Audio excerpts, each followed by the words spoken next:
Welcome everyone to the 3-day international virtual workshop on researching, writing, editing, and publishing, jointly organized by Lavender Literary Club India, CAP Common Trust, Malaysian Industrial Relations, and Human Resource Association Malaysia. Today is the second day. Today we have two speakers. First speaker, Dr. Julia Chan Yin, and our second speaker, Dr. B. Singh. We are moving to the first session, and our speaker is Dr. Julia Chan Yin, Senior Lecturer, Faculty of Language Studies and Human Development, University Malaysia in Kelantan, Malaysia. And her educational background 2002 to 2005, Bachelor of Arts, then Diploma of Education, Master of Arts, and PhD of Arts, full research. He has published three books and several book chapters and several journal articles and conference presentations, international academy experiences, and so on. We are very glad to have you, ma'am. I'll hand over the session to you. This session is yours. You can start. Thank you, Mr. Gino. Yeah, namaste. Hello, my Indian friends. Yeah, I'm from Malaysia. Yeah, this is my topic. So I would like to share with you all and also learn from you all. Just sharing. Yeah.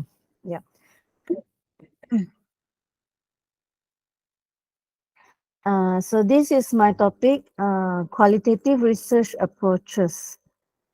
I'm Julia. I'm from the Faculty of Language and Human Development from University Malaysia Kelantan, Malaysia. We are at east coast of Malaysia.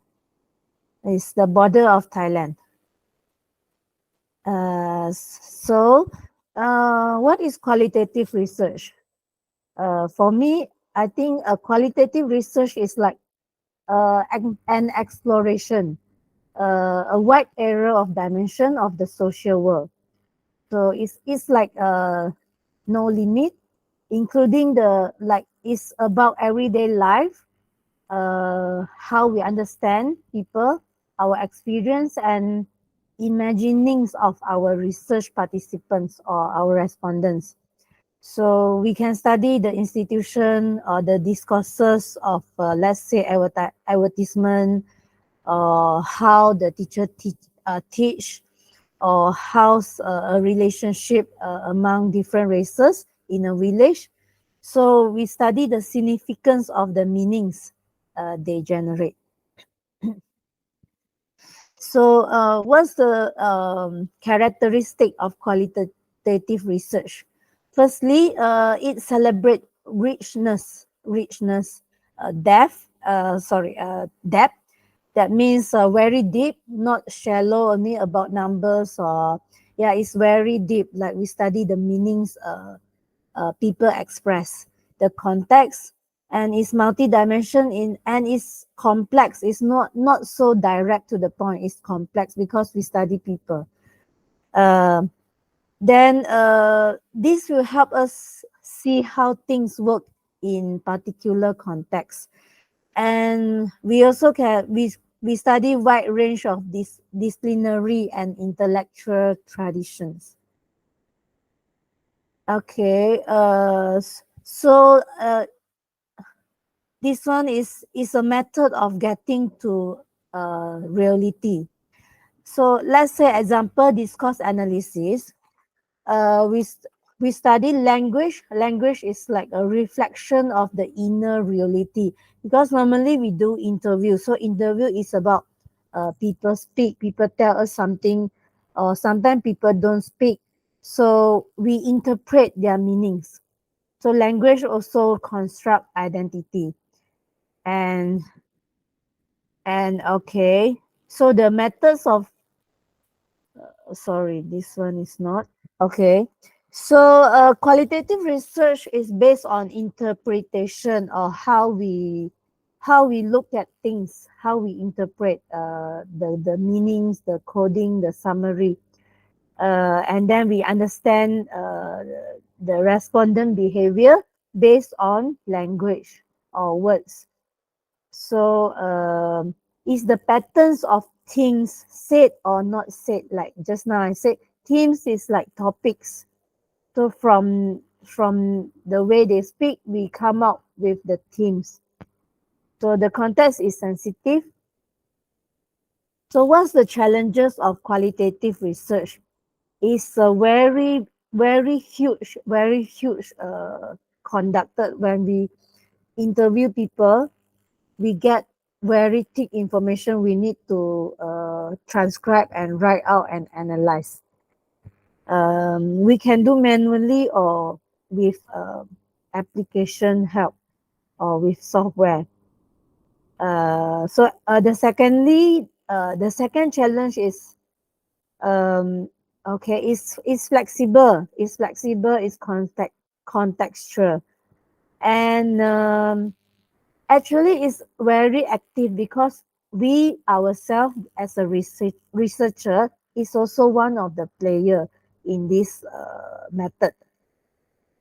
Okay, we are also one of, because we play an important role to analyze the themes, and then how we probe the interviewees or respondent to let them express more, to motivate them to speak more about our topic. So it produce explanation or arguments. Uh, okay, so it shows wider resonance.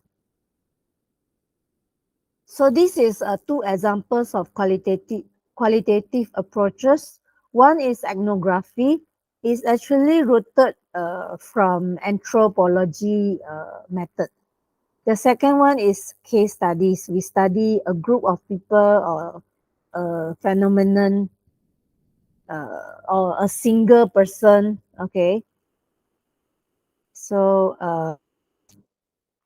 ethnography is more on people's daily life.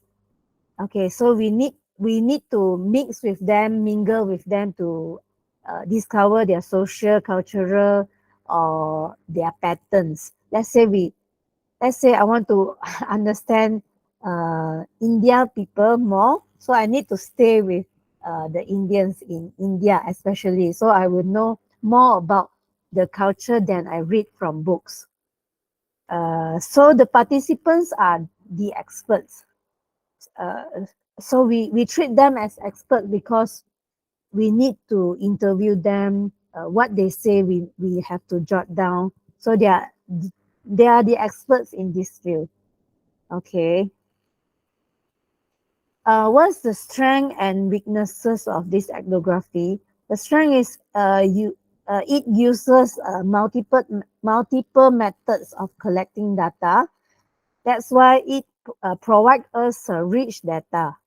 Weaknesses is because we study people. People is subjective, and then it's really time consuming because we need to adapt ourselves. Let's say we stay in that certain village, we have to spend time with people, we have to sit with them, be friends with them, understand them. Then only they will open their heart and tell us about more about them. So maybe it's difficult because we are from different backgrounds, so it's difficult to gain access. Sometimes need people to accept us to, yeah, it's need to takes a lot of time and not easy. Okay, so how about case study? Case study is study single group example students. Last time for my master research, I did a study about Malay students. They are in Chinese school. Why their parents send them to Chinese school? So this is a case study. I interview 15 to 20 parents why they send their children to Chinese school, what problem they're facing, how they help their children learning Chinese, um, why, what's their priority they send to Chinese school? Is it because of the result, or they just want to mix with Chinese to learn the language. Yeah, so we need to explore the reason why they send their children to Chinese school, because they need to learn from zero the language. Yeah. Beside that, okay, let's say we study the villages in a single village, or we study one family, one special, or let's say royal family in um, let's say in Malaya, in Malaysia, royal family in Malaysia. So it's a case study. Or certain people, let's say the prime minister, you just interview him alone, also a case study. Or you interview Jack Ma just alone. Okay. So the methods of qualitative are, okay, one very common one is interview. The second is focus group discussion, and also participant observation. Interview, yeah, we know is informal. It's like unstructured interview or semi-structured. That means you have a question. You already set the questions or to interview them based on some journals you refer to. And then beside that, there's also fully structured, means a more formal type of interview. So how do we prompt our respondent to speak more? Sometimes we lead them, or we give some response, or we agree with them, like that. So they will speak more when we respond, or we just keep silent. Also can, or we just smile when they talk, just nod our head. So they will speak more, and because they feel we accept what they say. Okay, how about focus group discussion? This one I tried before in my PhD research. What I need to do is I want to study how Malaysian consumers they accept China brand handphone like Huawei, Oppo, Vivo. So I gathered like probably 10 to 12% from my university. They are young consumers. So I spent about 1 hour with them. Just focus on the topic, focus specific topic. Why they like this Huawei advertisement? Why they like this Oppo? Why they don't like this Oppo advertisement? Let's say. So they just a focus topic, and then they need to discuss like 4 person in a group, or one, or everyone, or all of them they discuss, they tell me why they like, why they dislike, and then will they buy this phone at last, why they don't want to buy this phone. So it's like a group discussion. So during the process I record, and after that I transcribe what they said. So this method is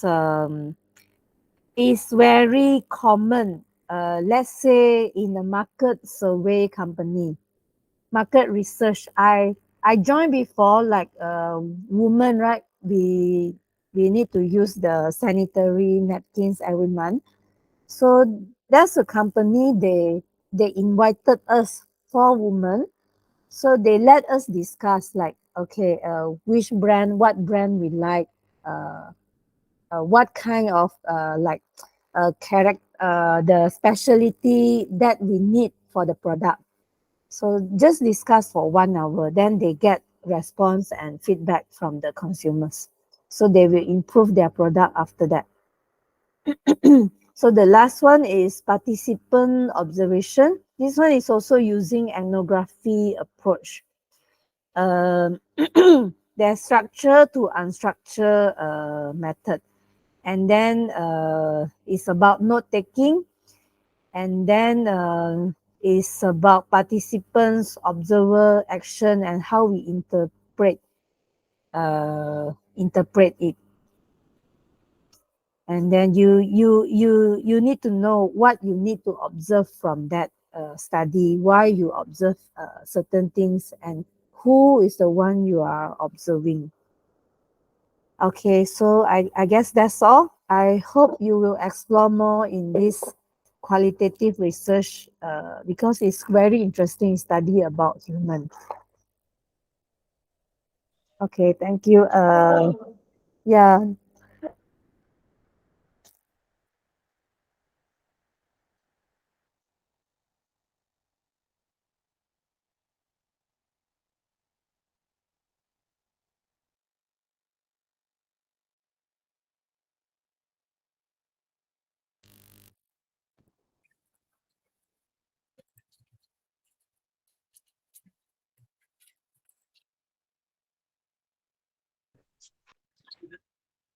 Dear participants, if you have any questions, you can ask.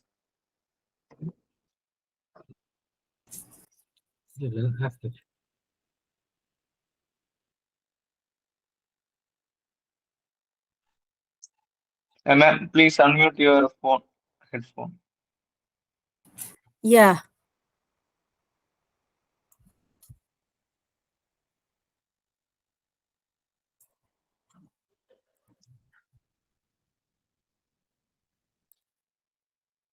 Dear participants, you can ask the questions.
Maybe anyone want to share?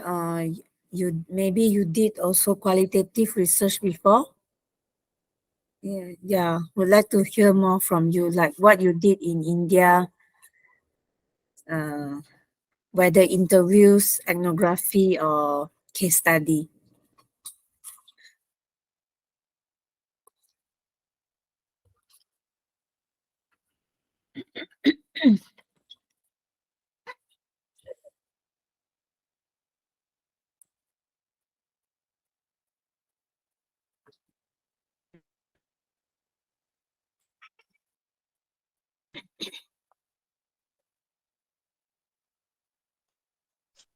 Dear participants, if you have any questions, you can ask.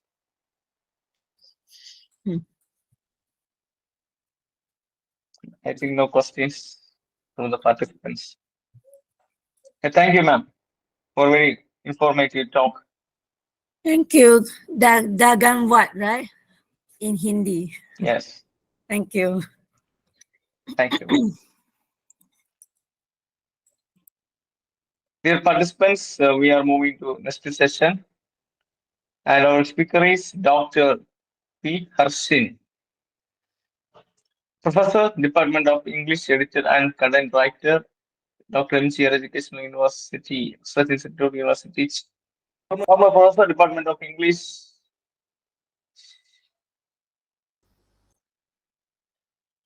She is also presently Yes. she is working as an assistant professor. Am I audible? Yes, ma'am. You are audible. Okay. Okay. Thank you very much, Jinu sir, for the warm introduction. And I'm so happy to have you all, meet you all here for a session on research writing. Am I audible? Yes, ma'am. You are audible. Yes. Thank you so much. Okay. So I would like to wholeheartedly thank the Lavender Literary Club for giving me a wonderful opportunity to present my ideas before you all. So, my presentation is all about research ethics and paraphrasing. Okay, I'm going to discuss in for a short while about research ethics, and my majority of the slides will be on paraphrasing because that forms an important part. Research ethics, we all know basically how why we should follow ethics in research, and but paraphrasing, many people don't know what is paraphrasing in research and how we need to do paraphrasing, what kind of methods we need to adopt in paraphrasing, and so on. So my presentation is going to concentrate majorly on paraphrasing and for a little while about research ethics. So I hope you all will enjoy the presentation and gain as much points as you need from this. Okay. So give me a second to share my screen now. Thank you.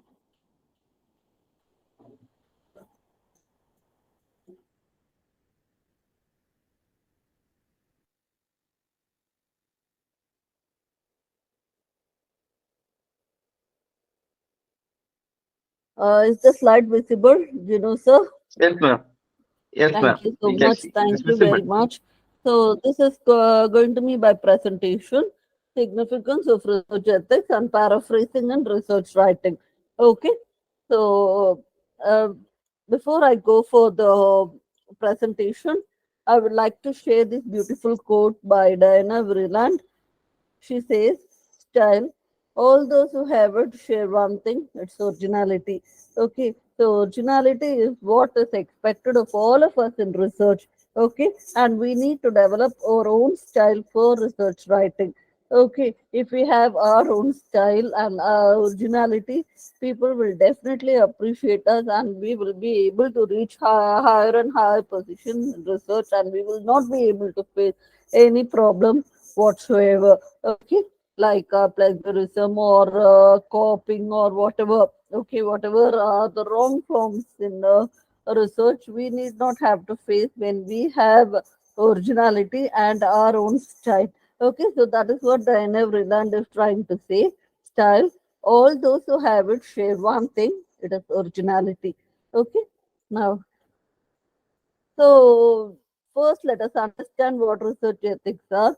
Actually, as I told you, I'm going to for a few slides, I'm going to concentrate on research ethics, and for the majority of the slides, I'm going to concentrate on paraphrasing. Okay, which is an important part in research writing because even though we have many ideas on our own, when we put it into writing, we always need the support from other authors also. For that, we need not copy actually whatever they have written. So if even when we put our own ideas, we need backing from them. So what happens is when we try to put their own words, we get caught under plagiarism. Okay. So what we need to do is we need to read a lot and then we need to generate ideas and put in our own words. And sometimes when we are unable to put in our own words, maybe when we have read something and we need to put it in our own words, what we need to do is we need to develop our own style of writing. Okay, maybe for example there is one sentence which the other author has written, how can you develop it in your own words? Okay, so that is what basically is paraphrasing in simple terms. Okay, so understanding research ethics. See, ethics are the moral principles that govern a person's behavior. For generally, when you see ethics, it is all about the principles which govern us. Okay, it is basically a behavior of a person, how he behaves in the family, how he behaves in the society, and so on. Okay, so research ethics means maybe referred to as doing what is morally and legally right in research. Okay, so whatever is right in research, that we need to follow, and that is called as research ethics. Okay, so paying attention to ethics helps to distinguish between right and wrong and acceptable and unacceptable behavior. So when we think about research ethics, we will be able to understand what is right, what is wrong, what is acceptable in research, and what is unacceptable in research. Okay, and we also will be able to understand what is unacceptable behavior and acceptable behavior. Okay, so research is a multi-stage process. You all know that research is not a single step. It is a multi-stage process. We need to concentrate on so many things like journal publication, article writing, and then maybe we need to get support from other people who are involved in the research process, and then so many things. It's a multi-stage process. Okay, each chapter we need to develop, we need to go and experiment, we need to go and find out so many things. So it is not a single step, it is a multi-stage process, and that is why the universities give sufficient time to complete the research as a whole. Okay, so research is a multi-stage process, and ethics are central to the research process. And ethics are what is very important for taking up each and every step carefully and successfully. Okay, so researchers need to take care of various ethical issues at different levels of this process.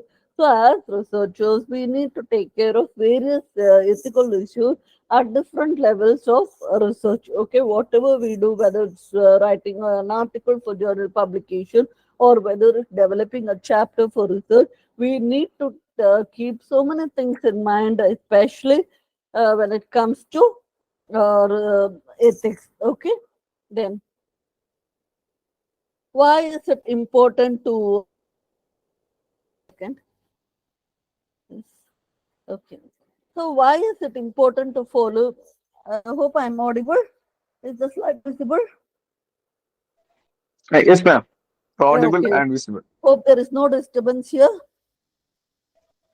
Okay, okay. So why is it important to follow ethics in research? See, actually, we have a basic question when we talk about ethics. We have also a question why it is important. Why is it very important to follow ethics in research? Do we really need ethics in research? Okay, are many people following that? Okay, we have so many questions in mind, but actually, ethics upholds the aims of research such as knowledge, truth, and avoidance of error. So when we follow ethics, we actually comply with the aims of research such as generating knowledge, truth, and avoiding all types of errors. Okay, so this is what ethics upholds.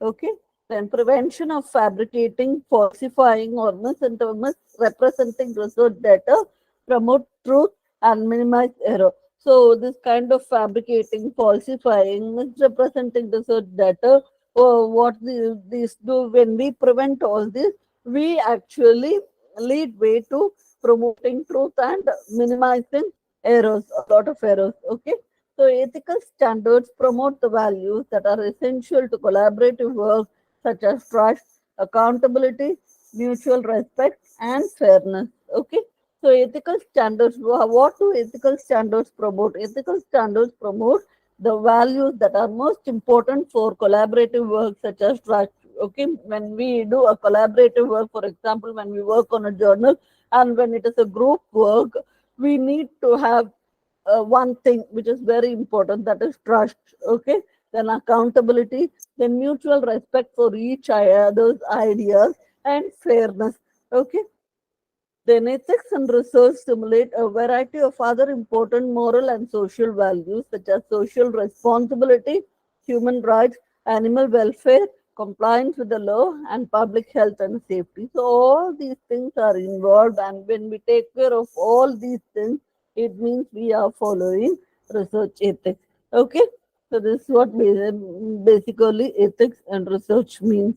Okay, then research ethics. See, research ethics involves so many of these factors such as non-maleficence, integrity, respect, following rules and regulations, justice, dignity, confidentiality, competence, following of moral principles, ethical values, then ethical practices, values, privacy, honesty, beneficence, autonomy.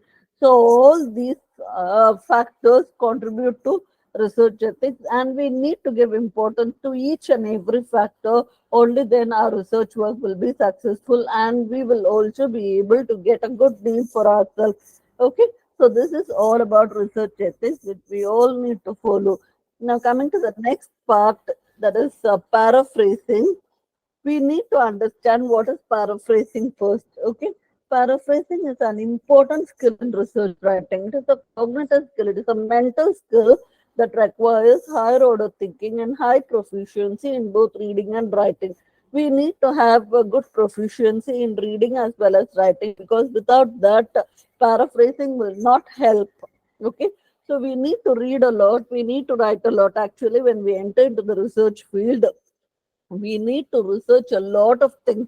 Okay, and that involves reading as well as writing. Whatever we read, we need to write it in our own words. And see, we just need not copy it from, or copy others ideas. Okay, we need to write on our own, we need to see how it works. So it is actually, as I told you earlier, it is a multi-stage process, and we need to put in a lot of effort to see that our research is quite successful. Okay, and holds a place in the arena of research.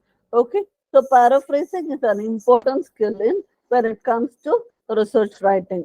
Okay, then see major reasons as to why to paraphrase. Why actually we need to paraphrase first? In the first place, there are many reasons why we need to paraphrase. See, firstly, paraphrasing the text actually helps to understand the material. See, when you paraphrase the text, it will help you to understand the material properly. Okay, when you need to put the information in your own words, you really need to consider what you want to say and how different aspects of the material relate to each other.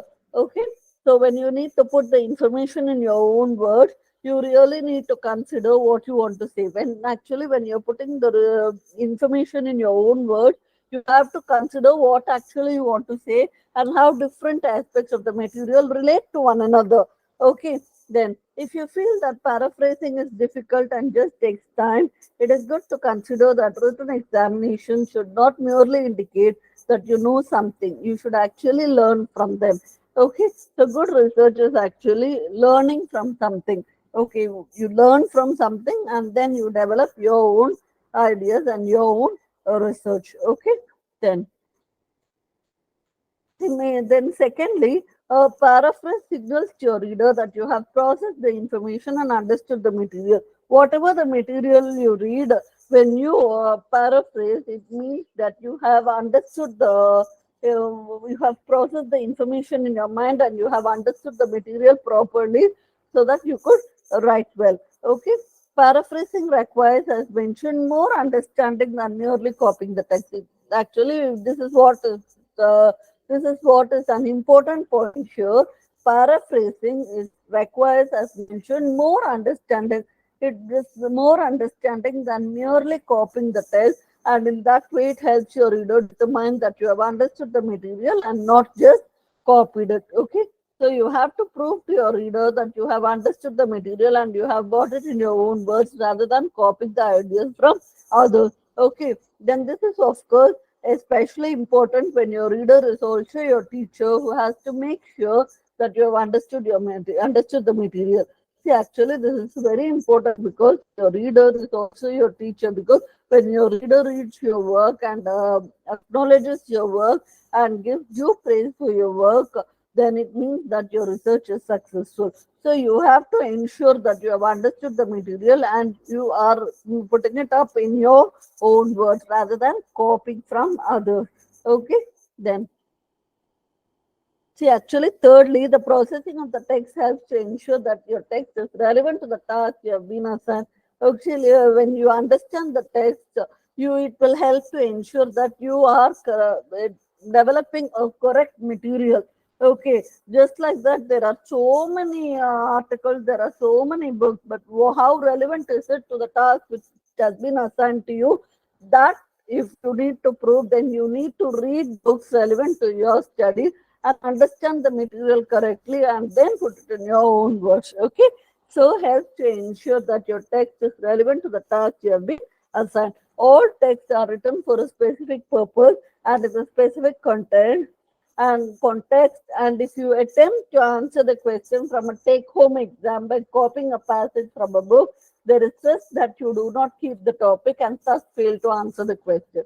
See, all the texts are written for a specific purpose.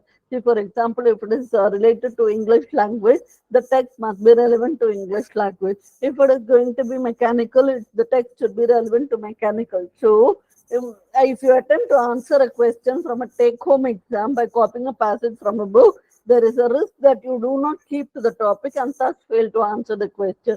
Okay, so you have to develop so many questions in your mind related to your research, and when you fail to answer those questions properly by copying some material or the other, it means that you are not taking up your research seriously or working out seriously on that. Okay, instead you may sound as though you're trying to write everything that you know about a topic, in short, as if text was a textbook. Okay, then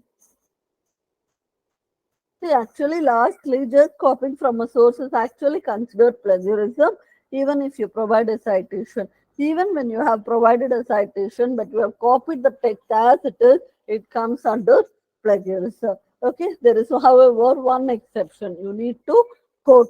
Okay, if you quote, there is an exception. Okay, that it will not come under the plagiarism. So it will not fall under plagiarism. Okay, then you can use the text exactly as it is. But you have to ensure that you have used the text as it is given by the author. You need not change anything. You have no right to change anything. Once you put up a quote, it means that you are going to give the exact words of the author. Okay, but you need to use quotation marks to indicate that the text is copied word by word. Plus, provide a citation as usual. Plus, you have to provide a citation. Okay, then quotes are mainly used when not only the information is central but the actual phrasing too. See, actually, quotes are mainly used when not only the information is important but the actual phrasing is too. For example, when you define something or evoke a very central statement. Okay, then within the fields of medicine and care, quotations are not very common. But if you're conducting an interview study, you can and should use quotation more frequently. So it depends on what branch you have taken, whether it's engineering or whether it's medical or whether it's art, whatever it is, according to the university rules, according to the research rules, you need to follow. Okay, then the quote, we need to first also understand what is quoting, what is paraphrasing, and what is summarizing. The quotations are identical to the original and must genuinely equal the source document word by word, and the author should be given due credit. The quotations are identical. As I told you earlier, you should copy each and every word as it is given by the author. That is what quoting means. Okay, quotations are identical to the original and must genuinely equal the source document word by word, and the author should be given due credit. Okay, the author whom you have cited should be given, whom you have taken that particular quote from, should be given due credit. Okay, then what is paraphrasing? Paraphrasing is an art of wording a passage in one's own writing and also proper acknowledgement to the original source. Actually, paraphrasing is you need to reword. Okay, it's rewording a passage in one's own writing with also proper. At the same time, you need to properly acknowledge the original source. Okay, to escape from the web of plagiarism, you need to paraphrase, but at the same time, remember you have to cite the author.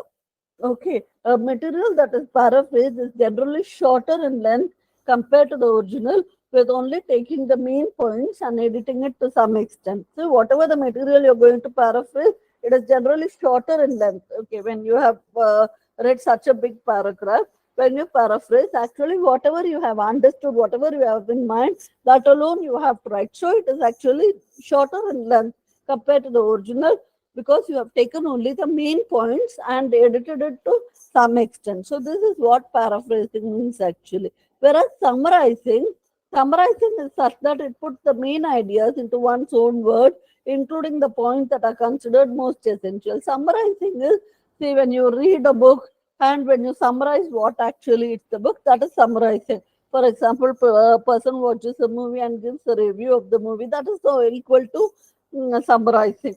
Okay, So summarizing is such that it puts the main ideas into one's own words, including the points that are considered most essential. Okay, whatever the points are most essential, that comes under summarizing. It's a thorough understanding of the original work and condensing it to give a broad overview of the said matter. See, when paraphrasing, whatever you need, that alone you need to reword and you need to write it down for your work. But whereas in summarizing, what happens is you read the entire document and you summarize it in your own words, ensuring that you don't leave any important point. So this is the difference between quotation, paraphrasing, and summarizing. Okay, so please don't confuse. Then see, when to paraphrase and when to quote. We also need to understand when to paraphrase and when to actually quote. Okay. See, paraphrasing should be done to show the understanding of main ideas of the author. When we should actually paraphrase, we have to paraphrase to show the understanding of the main ideas of the author to help explain complex terminologies or ideas. Okay.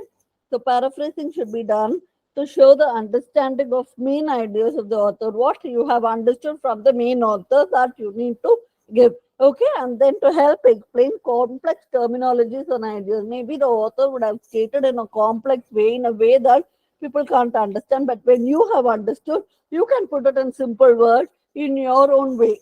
Okay, but the meaning should not be lost. That's very important, actually. The meaning should not be lost. Okay, then to highlight original ideas that are attention grabbing, so I highlight original ideas that are attention grabbing while the original language is not. So you have to highlight original ideas that are actually attention grabbing. What will interest the reader? Whoever is reading your article, what will interest them? Okay. While the original language is not. Maybe the original language would not be so interesting. You can put it in an interesting way through your paraphrasing knowledge. Okay, then to change the emphasis of information to match one's own argument. Okay, then to change the emphasis of information to match your own arguments according to your own research, according to what argument you are bringing in your research, you can change accordingly. Okay, then to give a clear voice in the paper that is not directly connected to other works. So to give a clear voice to the paper that is not connected with other people's works. Okay, then quoting should be done when the original wording is strong and engaging. When you feel that that particular quote will suit your work, you can put it as it is, verbatim, word by word, as it is. Okay, if the quote is well known or quite difficult to paraphrase well, if you feel that you cannot at all change the word, it will be beautiful as it is, then you can quote. Okay, then where the exact words of an authority would lend support to own ideas. Okay, when you feel that the original words would lend support to your own writing, then you can use it as it is. With that time, you can use quote. When there is a need to present the author's detailed methods or findings or exact stated position. So when there is a need to present the author's detailed method or findings or exact stated position, that time you can quote. Okay, so these are the areas where you have to understand when you need to paraphrase and when you need to quote. Okay, then basic note taking to effective paraphrasing. See, actually, when you were in your school days or in your college days, there would be a topic called note making, note taking, note making, whatever it is. Okay, why was it? Why didn't we consider it important that time? We just considered it not important because we need to do something for the examination. But actually, when you put it in a serious tone, note taking and note making are really very very important because it would have given you, it would have led you to effectively paraphrase in your research. Now, see, actually, note taking is like when somebody is teaching something, you take down notes. Okay, then note making is like when you go to the library, you read the books, you take down notes. That is note making. Okay, then effective note taking is considered by great people as one of the most resourceful methods to successfully paraphrase. Okay, so actually, note taking is considered by great people as one of the most important methods to successfully paraphrase. Some of the note-taking methods are highlighting, commenting, underlining, writing a concise summary. So these are the important points which would have helped in effectively paraphrasing, highlighting the important points, then commenting on whatever we felt about that particular information, then underlining the important words and sentences, then writing a concise summary, writing a short and precise summary of what we have read. So the note taking, actually note taking, note making be very useful. And when it comes to paraphrasing, this would have acted as a path breaking method. Okay, so I don't know how many of you gave much importance to note making and note taking, but actually to effectively paraphrase and to take up your research work successfully, this note taking and note making method will be very, very important. Even when you take up your research the first year or second year, you may need to visit a lot of libraries. Your guide would tell you to read a lot of books, lot of articles from the journals. That time you would have definitely understood how important note taking and note taking is actually. You will read the particular article, and whatever you felt important, whatever you felt is relevant to your own research work, you would have taken down the important points. Then you would have come home, and then with the ideas that you have generated from the notes, you will develop your research work. Okay, so that is actually what it means. Okay, then paraphrasing and its techniques. See, to successfully paraphrase, researchers should firstly have strong reasoning and linguistic abilities. So, if you need to successfully paraphrase, as researchers, you should first have strong reasoning and linguistic abilities. That's very, very important. Secondly, they need to understand the meaning of the text appropriately, which stimulate their reading ability. Secondly, what they need to understand is they need to understand the meaning of the text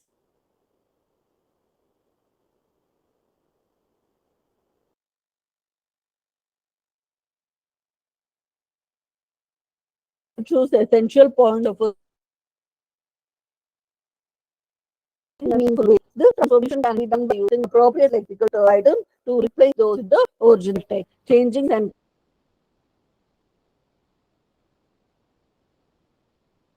producing some other structure suitably acceptably also forms the art of paraphrasing. Okay, so this is what paraphrasing and its techniques mean.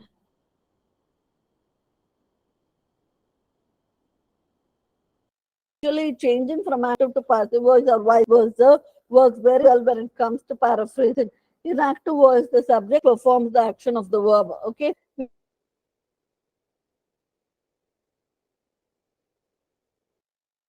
subject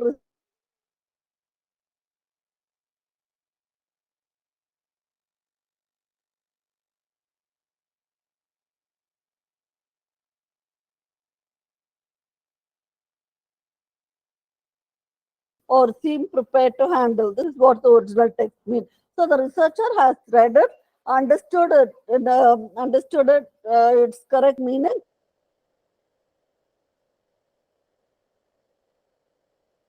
Expectations of creators, regulators, and users have rapidly obscured by technology. Very simple. In the previous text, we were not able to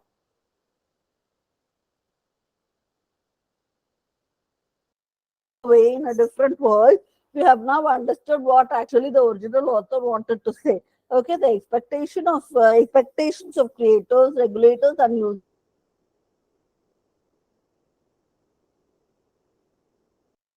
Paraphrases gains importance. Okay, if the text is too complex, you put it in simple words, in your own words, in with whichever voice is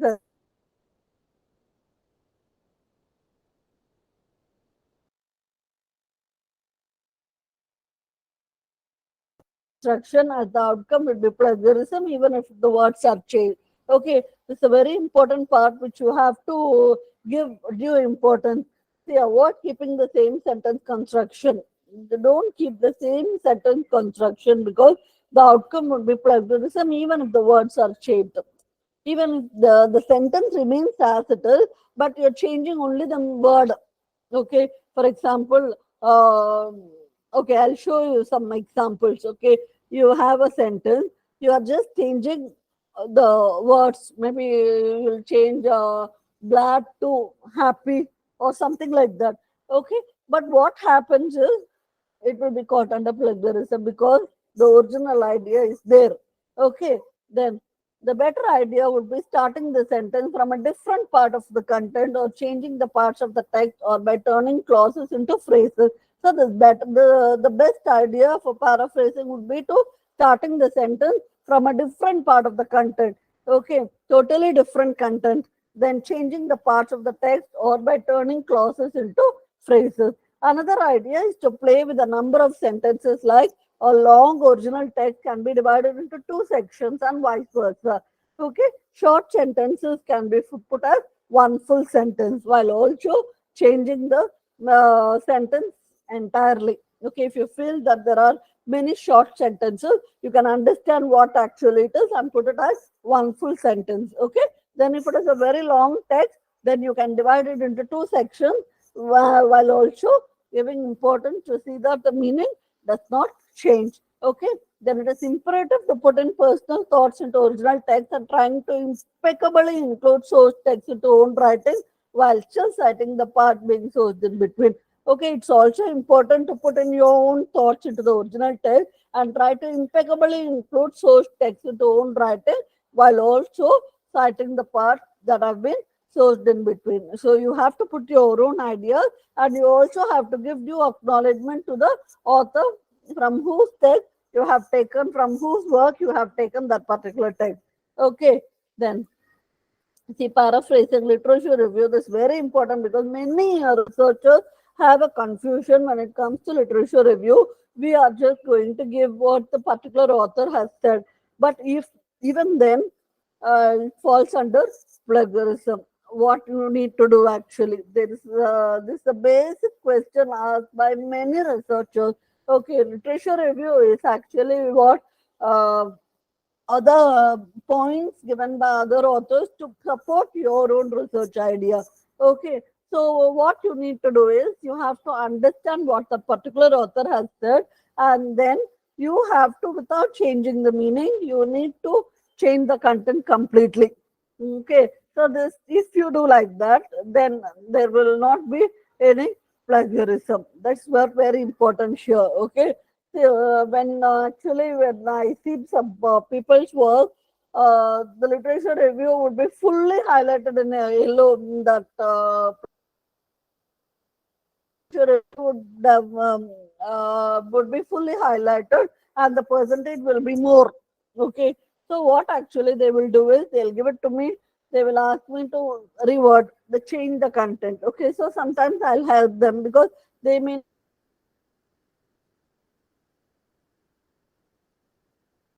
not know how to people lag behind. So they would ask me to help them, and I would also help them in this particular case. Okay, the original text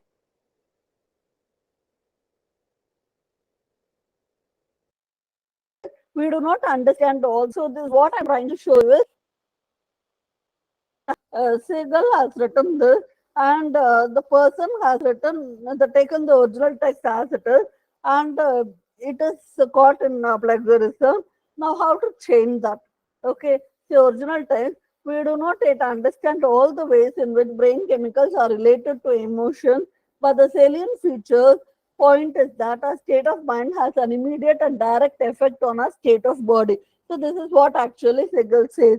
Okay, so now proper paraphrasing is like Segal 1986, right? See, this kind of methodology, this citing the author depends on how what kind of research methodology you are adopting according to your university rules and so on. Some people would give the text and then put the author's name below.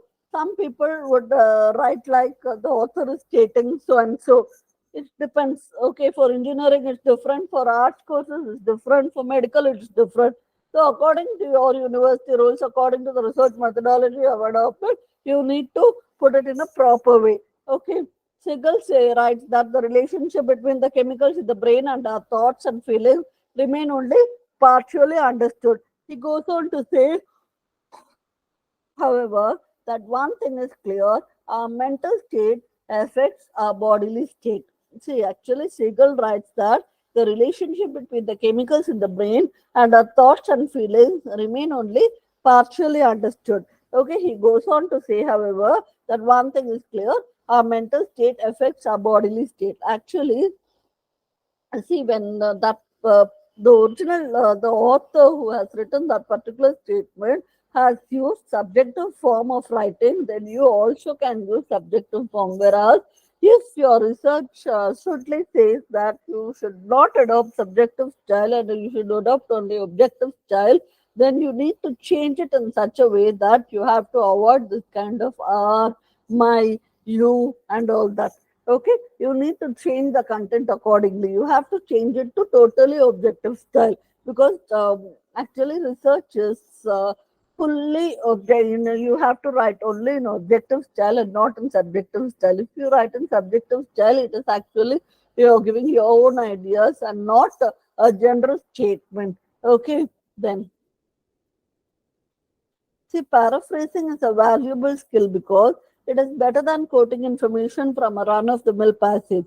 See, it is instead of quoting the points again and again from a passage, you can make it different by changing the content and rewording and changing the sentence construction and so on. Okay, it evades one from the attraction of quotings too much. See, taking quotes all the time, you can avoid, and you can paraphrase effectively so that you can bring out a successful research. Then the cognitive skill needed for good paraphrasing is acquired, and it helps in thorough understanding of the original passage. So the mental skill required for good paraphrasing, when you read and you change in your own words, in your own sentences, you get the art of successfully paraphrasing, and also it helps you to understand properly understand the original passage. Okay, then see, what is the strategy for paraphrasing? You need to read the original text, understand it as a whole, put it aside. Okay, need not take it once again to read. You have to read the original text, understand it completely, and put it off. Okay, then using your memory, write down the main points or concept with the help of your memory. Whatever the points you have got in your mind, the help of your memory, you have to write down the main points or concepts. Okay, then, in your own words, summarize the material that helps make your point. So, now in your own words, you need to summarize the material that helps you to make your own point. Okay, and not what is given in the original. Okay, this is the strategy for paraphrasing.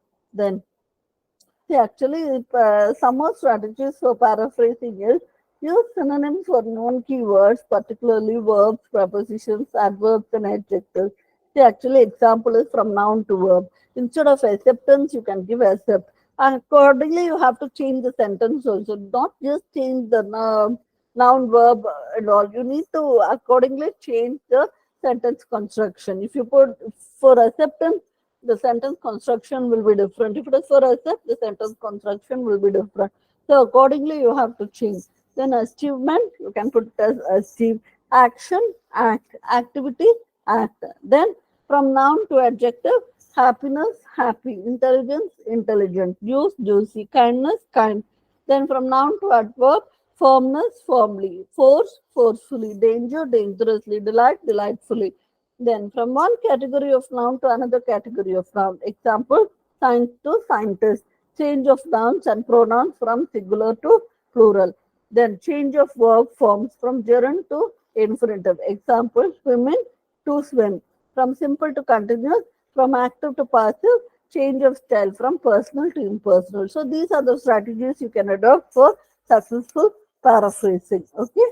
Then 6 steps on how to effectively paraphrase. See, again and again read the original passage till the full meaning is grasped. Okay, what you need to do is you have to read the original passage again and again and again till you understand the meaning of the text completely. Then the next step is to put away the original and paraphrase the passage in a notebook or note card. Okay. The next step is to just put away the original passage and then paraphrase the passage in a notebook or a note card. Okay. Then I hope somebody wants to say something.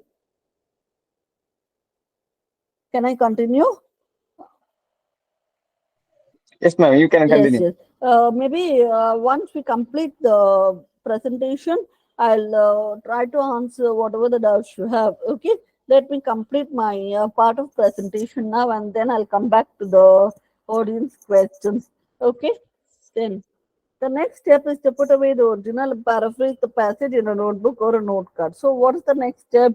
You need to put away the original and then paraphrase the passage in a notebook or a note card. You may have some notebook or a note card. For my researchers, I used to tell them to put a notebook fully instead of having note card, because note cards, there is a chance of them getting lost somewhere, or if they put it carelessly, they will not be able to maintain a proper order.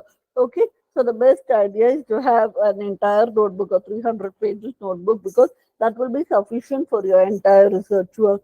Okay, and most of the time you're going to use your laptop or mobile or whatever it is. Okay, notebook for collecting the literature review, and then correcting the important point, putting it in your own words before you put it in the system. Okay, then a few additional words can be written down below the paraphrase to help you add it to the paraphrase for use later. Maybe once you have understood the text and you have jotted down the point, you can also give some additional words below the paraphrase material to help you add it to the paraphrase for use later.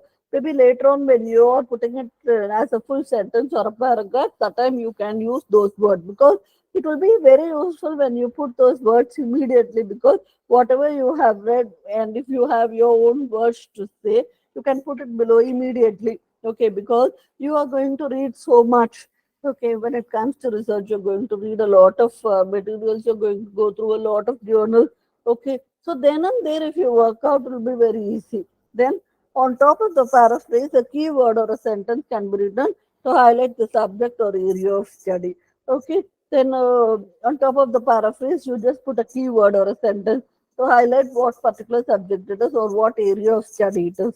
Okay, then now go back to the original to check if the new version accurately matches all the needed information in a totally fresh form. Now you have to go back to the original and then check if the new version accurately matches whatever the needed information you have taken in a totally fresh form.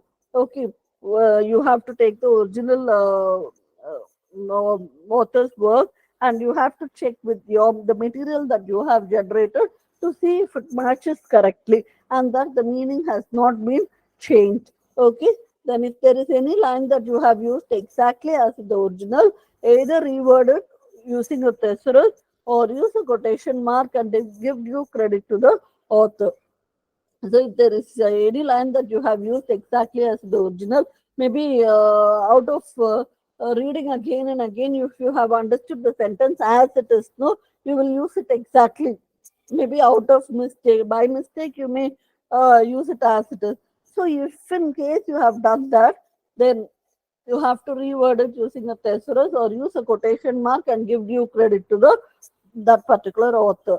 Okay, then keep a photocopy of the page from where you have paraphrased in order to credit it easily in case you require incorporating it into your research study. So keep everything safe. Whatever you have taken, whether it's original or whether it's a paraphrase material, keep all the documents safe, because by the time you come to your maybe when you have researched a lot, the information which you have collected earlier might be lost and it may be useful for you later on. So always keep everything safely without losing anything. Okay, till your research work is successfully completed. Okay, then quick steps to actual quality paraphrase. So you have to read the original text very carefully, then substitute words, asking yourself questions about precise meanings, then rearrange sentences, check the meaning of your paraphrase against the original, identify the source you're paraphrasing. So these are the quick steps to quality paraphrase. When you need to bring out a quality paraphrases, then these are the steps, quick steps that you need to follow. Okay, then follow the SQ3R method. See, SQ3R method will be very useful for you when it comes to paraphrasing. What actually is SQ3R method? It is S is survey survey preview. Then Q is question, ask guiding question. Then R is read for meaning. Then recall, test yourself. Then review after you read. So this is the SQ3R method and will be very useful when you follow it for paraphrasing research work. Then make use of the lotus blossom technique. See, lotus blossom technique will be very helpful for you when it comes to paraphrasing. Actually, it is a brainstorming and organizational tool. Okay, the diagram I'll show you in the next slide. Okay, first let us understand what is actually lotus blossom technique. It helps define key concepts or parts of a broader picture. See, when you read a material, you cannot remember everything. Okay, so whatever the key ideas you have taken, got that you have to put it in the what lotus blossom technique. Okay, then the center of the diagram represents the main idea. The center part of the diagram would represent the main idea, and with 8 surrounding boxes representing ancillary concept. Whatever is related to the main idea, that you need to put it in 8 surrounding boxes. Okay, then lotus diagrams are similar to mind map, but they are more structured because they are more constrained in terms of the number of factors that can be considered and the number of substantiating details that can then be added. Okay, see, lotus diagrams are much similar to mind map, but they are more structured. It is a properly organized technique.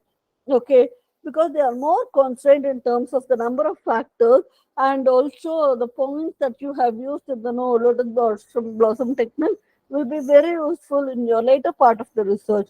Okay, the lotus blossom technique, as it is also called, starts with a central idea or theme and is subsequently expanded in an iterative manner by means of solution areas or related themes. The technique encourages the user to have a fully formed idea before it is considered complete. Okay, then this creative tool for creatively solving problems was proposed by Michael Michelho. So this he was the person who formulated this lotus blossom technique. Okay, now let's see how the lotus blossom technique works. See, actually, this is how the lotus blossom technique is.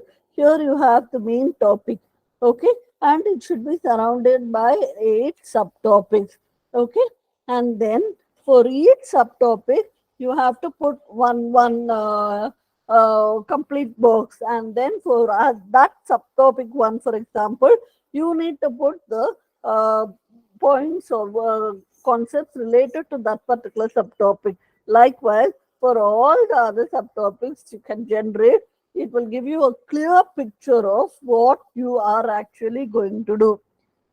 Could you understand? So this is actually the lotus blossom technique. You see, it is like a lotus, it has so many petals. Okay, just like how the lotus has so many petals, this lotus blossom technique is also very much similar to that, where you need to put the main topic and put in 8 surrounding boxes. And for the main topic, whatever are the subordinating points that you need to put under those boxes. And for that, each subordinating point, you need to generate the other points that are related to that particular subordinating topic. Okay, so this is how it works. If you follow this, it will be very useful for you. You will not be able to forget anything in the in your research process, because you need to keep so many things in mind. Your supervisor would be telling you something, your co-supervisor will be telling you something, you will be taking up something. So when you put everything here in this lotus blossom technique, it will be very useful for you. You will not forget later on. Okay, and you will have a clear direction of what you need to go for your do for your research. Okay, then the 4 R's of paraphrasing. See, actually, this is something again, rewording, replacing the original word with a synonym word. Okay, then rearranging, trying to reorganize the sentence order, structure of a sentence without changing the meaning. Then realizing that some information can never be altered. You also have to realize that there are some meanings that can never be changed at all.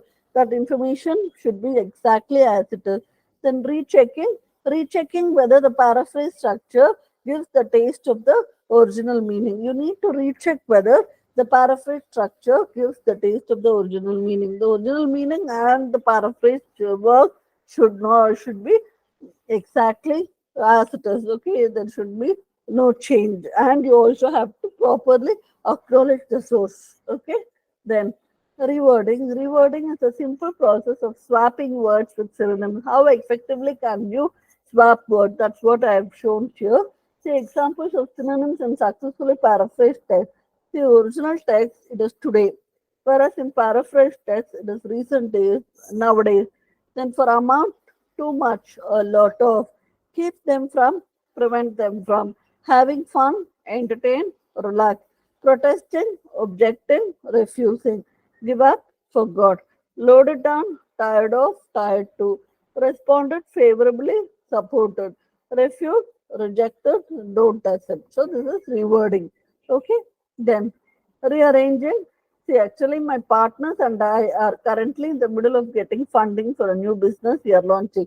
This is just an example to show you. Actually, as I told you, the subjective form should be avoided and only the objective style should be followed. I am just giving you an example so that you can easily understand what actually rearranging means. Okay. So, see, if it is given like my partners and I are currently in the middle of getting funding for a new business we are launching, how can you rearrange? At the present time, my partners and I are seeking funds for a new business venture. So this is beautifully paraphrased sentence. Okay, and at the same time, it also bears relevance to the original text. Okay, so that is how you have to do. Then uploading a video to YouTube can help exposure for your business. So your business can be seen by many people if you post a video on YouTube. Then the fall of Berlin Wall happened in his lifetime. During his lifetime, the Berlin Wall was taken down. Then the product causes a breakdown of excess body fat and will help people shed pounds. Using this product help people lose weight as it eliminates extra fat of the body. So this is how you need to rearrange. Then the paraphrasing checklist. This is also very important. Checklist is very important. Read. Did you understand the passage? Whether you have understood the passage correctly, then restate. Did you restate important points in your own voice? Then recheck. Did you include all the important points? Then did you correct the misinformation? If you have misunderstood anything or if you have written it a wrong way, have you put it in a proper form? So these are the checklists. Okay, this is the checklist which you have to follow when it comes to paraphrasing. Then actually, this quote which I want to bring in between, the reading of all good books is like conversation with the finest men of past centuries by René Descartes. Okay, see, when you read a lot, actually, it is like you are conversing with the finest men of past centuries. Reading actually helps a lot in research. Okay, it will help you to successfully paraphrase. It will help you bring a lot of original ideas. So many benefits you can get because of reading. Okay, so when you take up research work, you also see to it that you should also see to it that you develop the habit of reading. Every day you need to read at least for 2 hours or 3 hours so that you can bring in a successful research work. Okay, because lots of ideas you will get because of reading. Then, so now let us understand what plagiarism means. Okay, as it's an intentional replication. Actually, you all know, but still, I want to tell you what it is. An intentional replication of words and ideas of others, and is using it as one's own in any form of academic writing is defined as plagiarism. If due credit is not given to the original source, anything, whether it is paraphrased or copied verbatim or verbatim form, is plagiarism. Even if you have successfully paraphrased, if you don't give due credit to the author, it means that it is plagiarized material. In other words, plagiarism is word by word copying of work written by someone else, failing to give proper credit for ideas, statement of facts, or conclusions derived by another, including undocumented web source usage, then failing to use quotation marks when quoting directly from another, whether a paragraph, sentence, or phrase, then close an extended paraphrasing of another work without duly acknowledging the source. So you need to understand what plagiarism is, and I hope you would have understood it through this slide. Okay, then three major reasons for committing plagiarism. What are the three major reasons why we are actually committing plagiarism? The three major reasons for committing plagiarism may be attributed to three major reasons. One is personal, interpersonal, and social. The personal reasons, it is a reflection of low self-image. Actually, we have a low self-image, low self-confidence, and ultimately low self-respect. I do not see, actually, when we see other researchers, their work, how they have written, I develop low self-image or low confidence level, and ultimately it leads to low self-respect. I don't see myself capable. Okay, that is one of the major reasons why you are committing plagiarism, and therefore I need to pass off someone else's work as my own. Otherwise, I will look dumb. So, what I have to do to gain my self-respect, what I need to do, I need to copy down from some other source so that I will also look intelligent like others. This personal reason.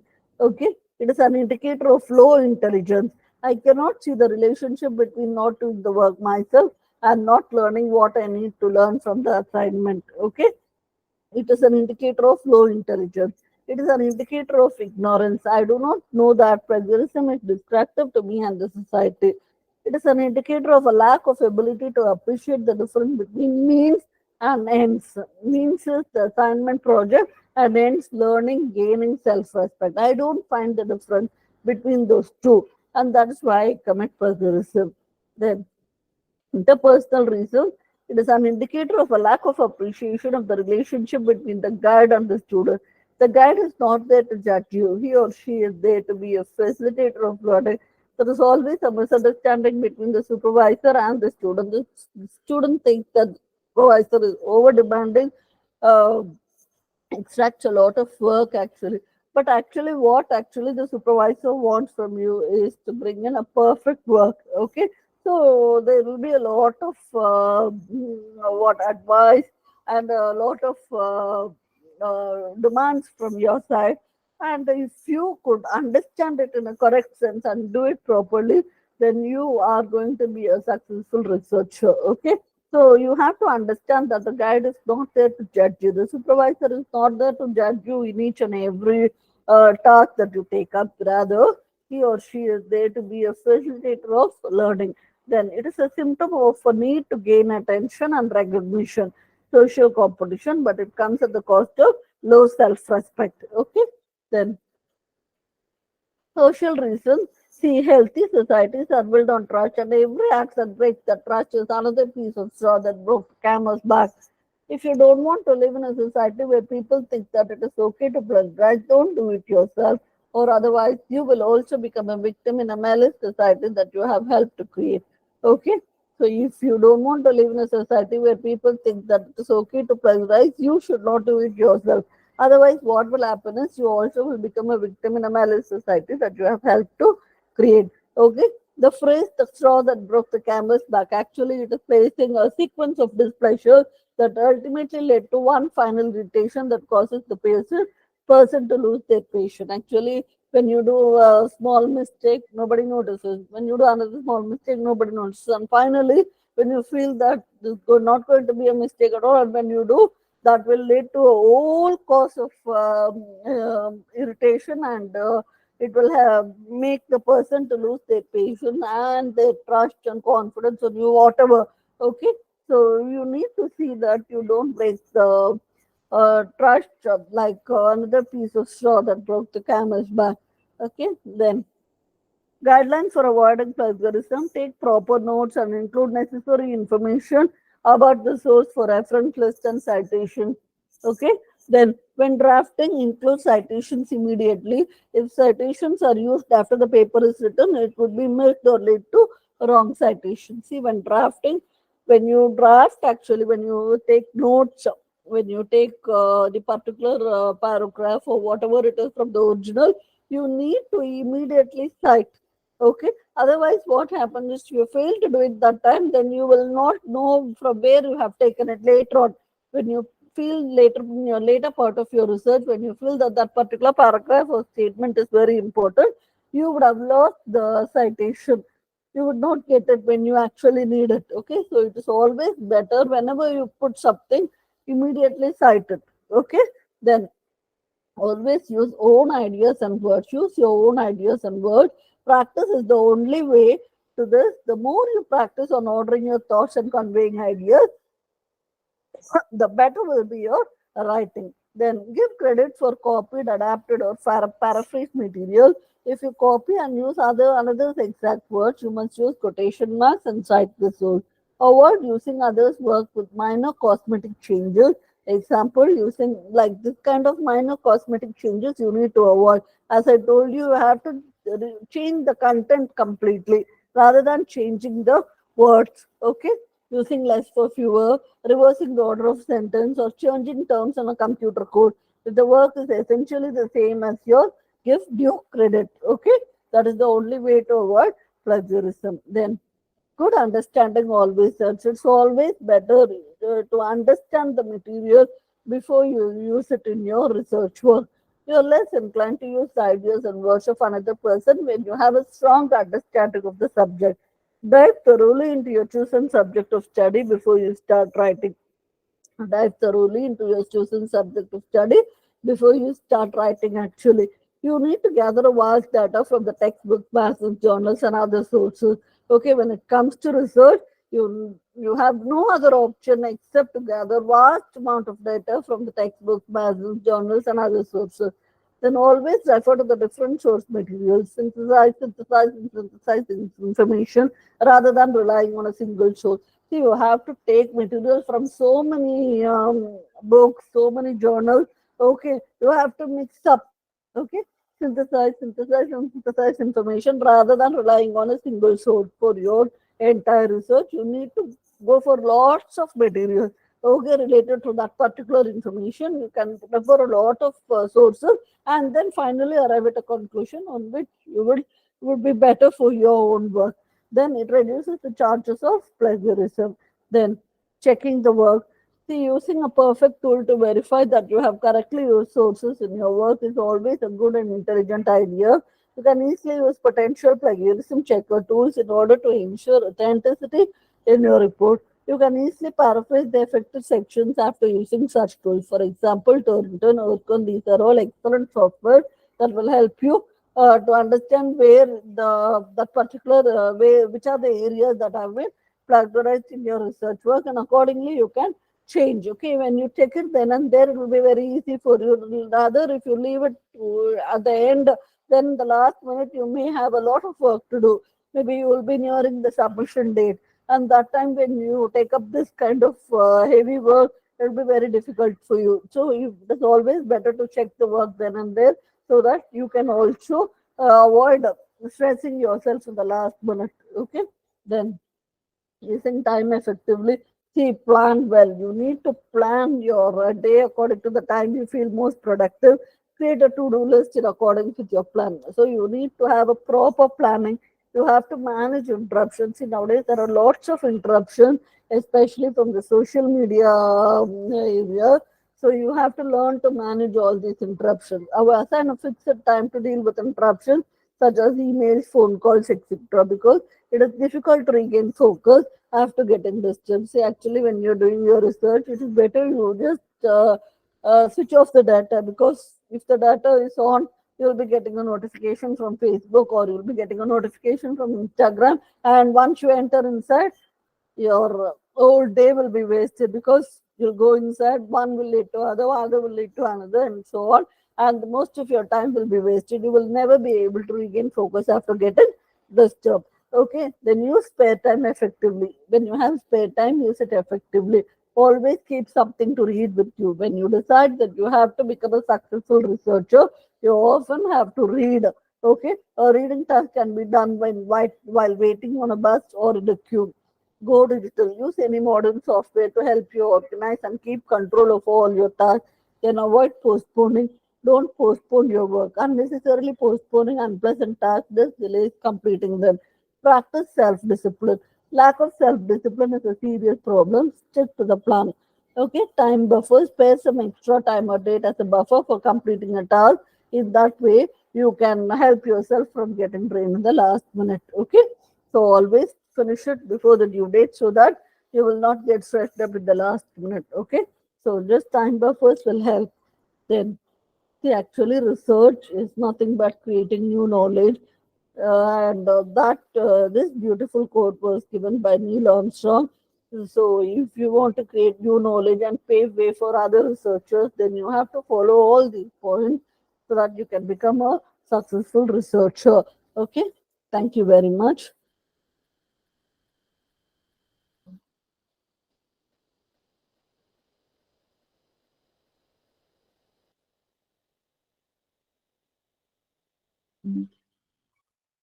One second. I hope I have stopped staring. Okay. Yeah. Now the floor is open for questions. If you have any questions, you're welcome to ask me. Yes.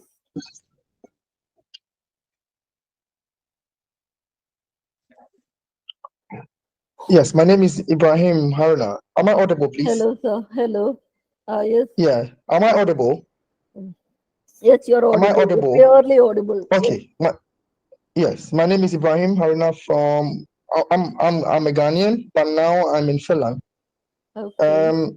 I have two questions and one suggestion Okay. for your presentation. But I really appreciate your presentation. Yes. I have followed you on several platforms. You are very good at what you do, and keep it up. You have very rich knowledge, and you share effortlessly. And thank you very much. Hope to see you in the future. My first question to you is that what is the allowed or accepted percentage of paraphrasing text in international research, if there is something like that? Accepted percentage of text. Do you mean plagiarism? The percentage of plagiarism that is allowed in the universities? No, Is that what you're no, asking? no. What I mean is that what is the allowed or accepted percentage of paraphrasing text in Accepted international percentage. research? Yes. Oh, see, actually, in paraphrasing, there is no guarantee that your text will come. See, actually, when you paraphrase a material, what happens actually is you do it with the intention that it should not fall under the plagiarism software. So that purpose only a paraphrasing, yes or no? Okay, then there is no question of accepted percentage as far as I am concerned, because when you have understood the material properly and then when you have put it in your own words, there is no question of acceptance or percentage, because if your supervisor feels that that particular paragraph or sentence is quite okay, and if it is not going to fall under plagiarism software, then it is quite okay. There is no percentage for that. That's All what right. I Thank actually you. feel. Okay. Okay. Yeah, I understand. I understand your answer very well. My second question is: you gave us 4 R's in paraphrasing. That is reword, rearrange, realizing, and Yeah. rechecking. Yes, Good. yes, yes. Assuming without admitting, a researcher is writing a research work. Yes. And yeah, along the way, he couldn't duly follow this, but he has done a research work. My question is, can paraphrasing reignite the interest and passion of a previously rejected academic work to targeted audience? Why? The targeted reignite the interest and passion of targeted audience. Can you please repeat the question once again, sir? Yes. Because Yes. Yes, yeah, please. Yes. All right. Can paraphrasing reignite the interest and passion of a previously rejected academic work to targeted audience? If yes, why? Okay, okay. See, actually, many researchers have this problem. Actually, what happens is when they do a particular work and when it gets rejected by a journal or when it gets rejected by someone stating that it is not an original work or it doesn't suit the standards of research, many lose confidence and they don't try to show much interest in this and they go for easy methods. But what I would like to say is, see, research is all about creating new knowledge, as I told you in my last slide. So, what you have to do is you have to keep up your enthusiasm as always. Okay. So, you are going to just develop knowledge as you study more and more. Okay. So, when you paraphrase something or when you do something, when you read something, you are actually gaining more and more knowledge. That is what actually you have to keep in mind. Creating a successful research or creating a successful journal paper, that is different, that is secondary. But primarily what happens is you are gaining new knowledge. Okay, with that interest in mind, you can develop. Maybe first time or one first time or second time or third time you may fail, but definitely later on you will be a successful researcher. The thing is, you need to keep the enthusiasm and passion flowing in you always. Only then you will be able to do it correctly. Otherwise, it is very difficult. Researchers should not lose confidence in between because, see, there are lots of people doing research in the same area in different universities in different countries. So now everything has what to say so become a globalized one. Maybe you have something like software called Chodanga, where all the theses created in the Indian universities are uploaded. Okay, so earlier, some centuries back, you didn't have that kind of that kind of online library where you can upload your documents. But now everything is digital. Okay, and whenever you do something, definitely it will. If you it is not original work, it will be definitely caught under the Plagiarism Act. Okay, so what actually is a very challenging phase for researchers, especially those who are doing PhD and those who are writing an article for journal or those who are trying to publish an article in Scopus or Web of Science or whatever it is. There are lots and lots of challenges, but the thing is, the researcher actually should need to have a lot of patience. Okay, and also he should not let go his passion and enthusiasm for research. If he wants to become a successful researcher, he needs to keep his passion and enthusiasm flowing. See, when you want to learn something new, maybe when you want to learn cycling or when you want to learn swimming, definitely without proper efforts from your side, even though there are lots of people teaching you how to cycle, how to swim, and other things, when only you take up your own efforts, you will be able to do it right. Yes. So the same thing applies for researchers also. That's my idea. All right, thank you. Thank you very much. My last one is a humble appeal to yourself, the organizers, Yeah. Dr. Frank, Dr. Bala, and Yeah. Cape Comoran Trust. Mm. Yes, in your presentation, you highlighted on Lotus diagram by Michael. Mm. Awesome, awesome. My humble appeal to you and the organizers is that could you be granted an opportunity in the subsequent workshop for you to give us example of one so that you on that broadsheet you'll be able to give us an example of maybe a paraphrase in text and fixing it in those boxes for us to have a picture of it so that we can use it in our subsequent research work. Yes, I'll be yes, very yes. grateful. Definitely. Yes.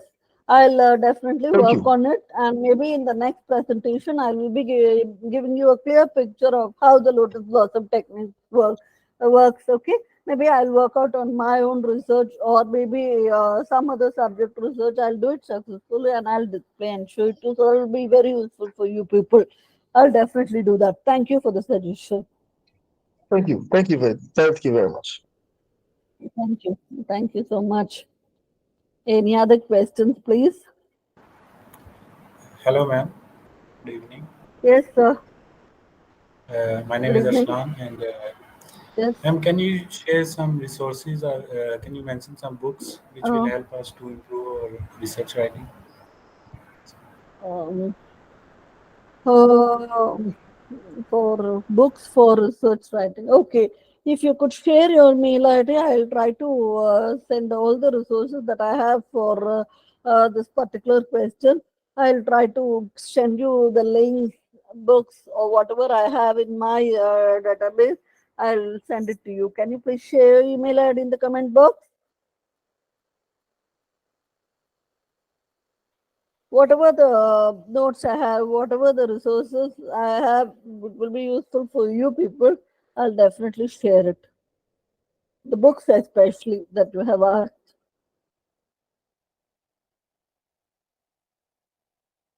Please share your email ID in the chat box.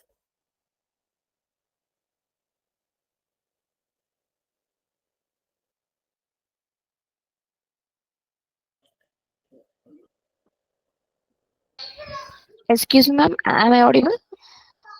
Yes, Yeah. Sorry, we can't open the chat box. We have some technical issues there. Can you so please share yours, ma'am? yeah, you I can mean, note down my email ID. Can I put it in the chat box, or do you want me to orally give you my email ID? So your chat isn't available. Yeah, it shows like that. So can you just note convey down that, ma'am. Just Harshini, convey that, ma'am. Harshini, H, small h, everything is small. Harshini, Harshini, Harshini 3180 at gmail.com.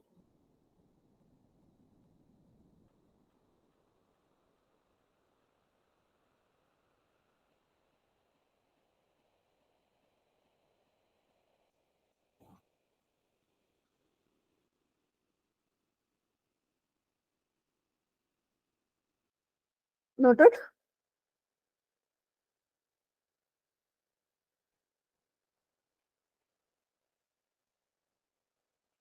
Is it fine to everyone? Harshini 3180 at gmail.com. That's my email ID. No, could you kindly repeat it again? Harshini, yeah, that's admin has given it correctly here in the chat box. Harshini 3180 at gmail.com. That will be my ID. You can communicate with me in the email ID. So I'll also check what you actually want and will share the resources and the materials, whatever I have, to you people.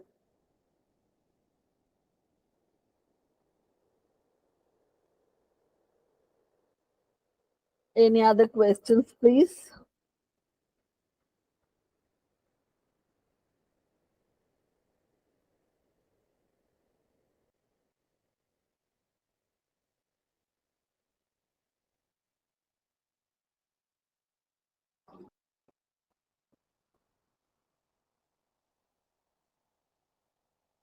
See, we need to interact a lot. Okay, when we interact, actually, others will be benefited from that.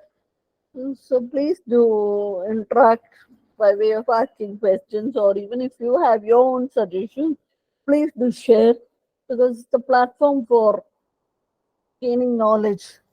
Okay.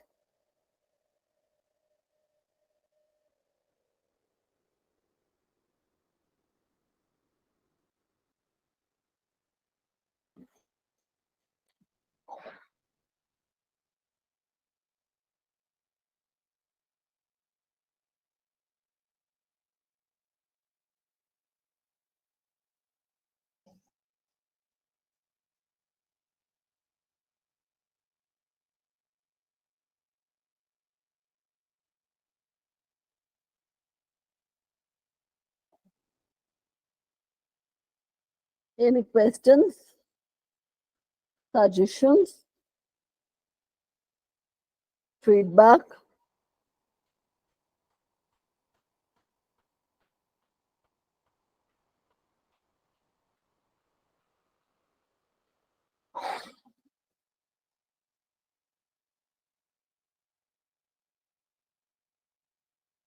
If there are no questions, no suggestions, no feedback, shall we leave the platform?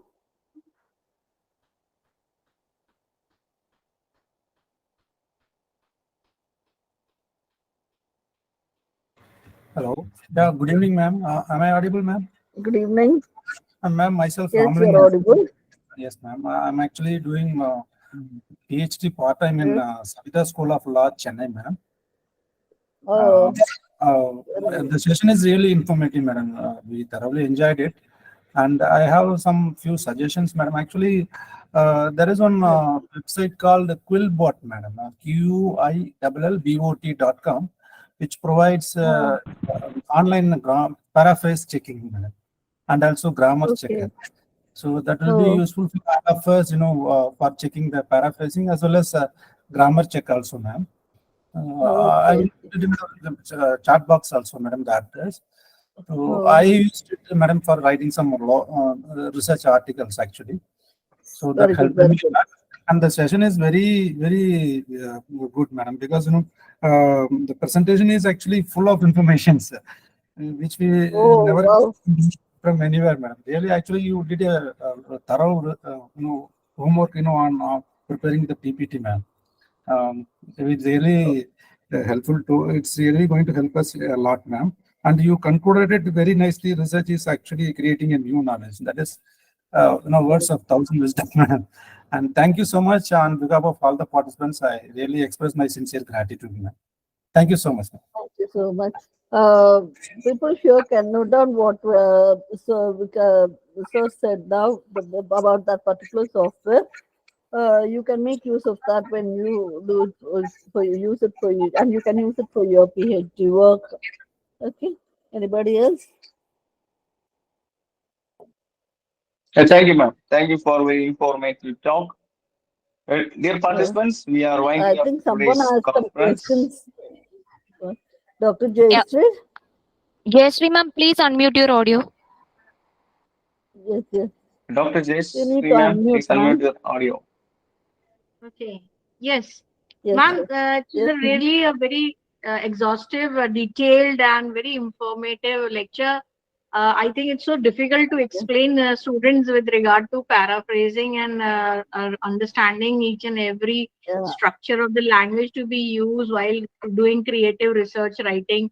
I'm so happy for this kind of class, ma'am. But there's one thing that when we do this kind of synopsis or summary of the books that we go for ROL, then you know what happened to the students. They try to implement like changing the structure of the sentence or rewording it or redoing it in their own simple language. But question is that should we acknowledge the writer even when we are doing paraphrasing there?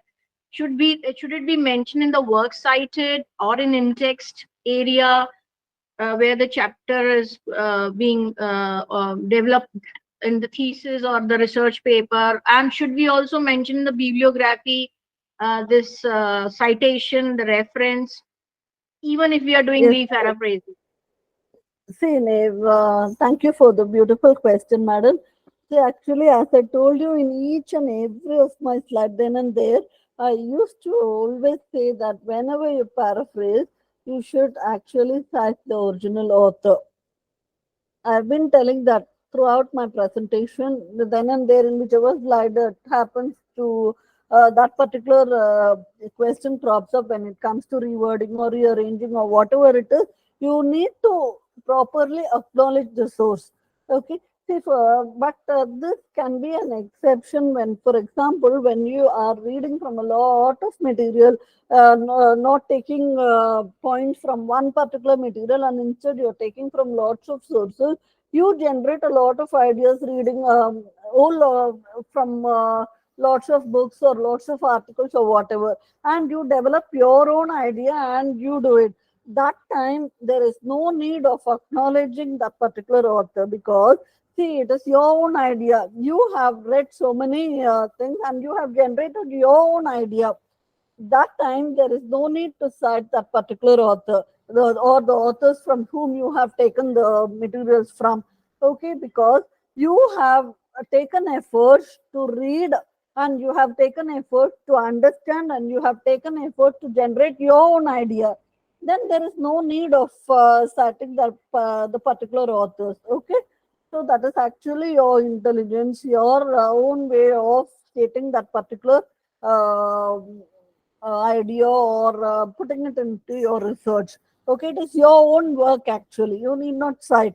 But when you're taking from one particular author, when you read his article, when you read his paragraph, and when you are rewording or rearranging, then you definitely have to acknowledge that particular author. That's what I want to say. Thank you so ma'am. much, ma'am. It's actually a beautiful question that you have asked. Thank you. Yes, ma'am. See, Any ma'am, will questions? we don't have Okay. any chat box open, so we can't write our questions, even Yeah, comments, that's and that's why I It's had a to. technical issue. We have some technical issues. Right, sir. Thank you, yeah, sir. So even nice. for me, the chat is not available. I think there's some technical fault in that. Okay, maybe it will be solved in the next presentation, I believe. Thank you. Yes, ma'am. Thank Thank you, ma'am, you, for sir. very informative session. Dear Okay. participants, we are winding up today's workshop. Okay. Sir, Thank you, everyone. Ramalingam, sir, I think there is some a person asking for your email ID. Could you please share your email ID with that Yes, particular person? yes, ma'am. We will see. Okay. Thank you so much. Actually, it was a wonderful session. Interacted with a lot of like-minded people, and I wish you all the very best for your research. I hope you will shine in your respective areas. Thank you so much. I Thank you, request ma'am. all the participants to be present 5:50 p.m. tomorrow. Thank you. Good night. Thank you. Thank you.